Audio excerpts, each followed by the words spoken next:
School সহায়ক YouTube চ্যানেলে স্বাগতম।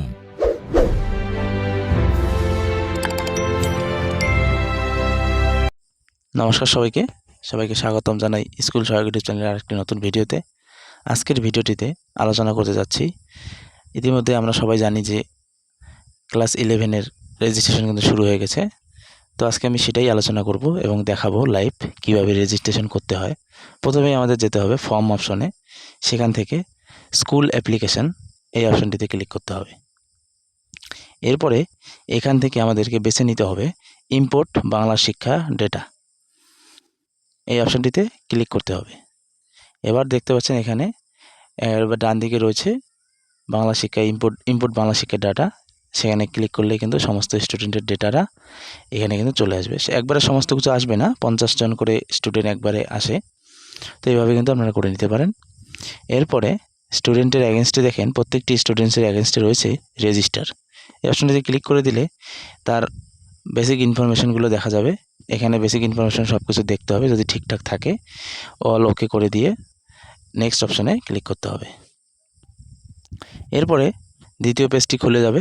সেখান থেকে প্রথমেই রয়েছে গার্ডিয়ানস নেম নাকি ফাদার্স নেম নাকি মাদার্স নেম, কার নামটা এখানে আপনি প্রিন্ট করতে চাচ্ছেন। এখানে বেশিরভাগ ক্ষেত্রে ফাদার্স নেম দিতে হয়, দিয়ে কিন্তু নেক্সট সব কিছু দিয়ে এখানে নেক্সট ডকুমেন্ট আপলোড এই অপশানটিতে ক্লিক করে দিতে হবে এবং এরপরে কিন্তু ডকুমেন্ট আপলোডের যে পেজ সেটি কিন্তু খুলে যাবে। এখানে সাবজেক্টটা নিতে হয়। তো ডকুমেন্ট আপলোড করার আগে আমি দেখিয়ে দিচ্ছি কিভাবে ছবি এবং সই বাচ্চাদের যেটা নিতে হয় সেটা 10 KB থেকে 50 KBর মধ্যে রাখতে হবে। কিন্তু সেটা কিভাবে করতে হবে সেটা আমি দেখাচ্ছি। এখানে দেখতে পাচ্ছেন আমি একটা স্টুডেন্টের ডেটা মানে তার ছবি এবং তার সই নিয়ে নিয়েছি। এখান থেকে কিন্তু আপনারা থার্ড পার্টি অ্যাপ ছাড়াই ডিরেক্টলি উইন্ডোজের যে ডিফল্ট যে অ্যাপটি রয়েছে সেখান থেকে কিন্তু আপনারা সরাসরি করতে পারেন। এখান থেকে গিয়ে প্রথমে এডিট অপশন থেকে ক্রপ করে নিতে হবে, ছবিটা ক্রপ করে নিচ্ছি। ক্রপ করে নিয়ে এখানে কিন্তু ওকে করে দেব। সেভ অ্যাজে কপি করে দেবেন, সেভ করলে কিন্তু একবারে সেভ হয়ে যাবে। সেভ অ্যাজ কপি করার পরে এখানে আমি ডেস্কটপে চুজ করে নাম দিয়ে সেভ করে নিচ্ছি ছবিটি।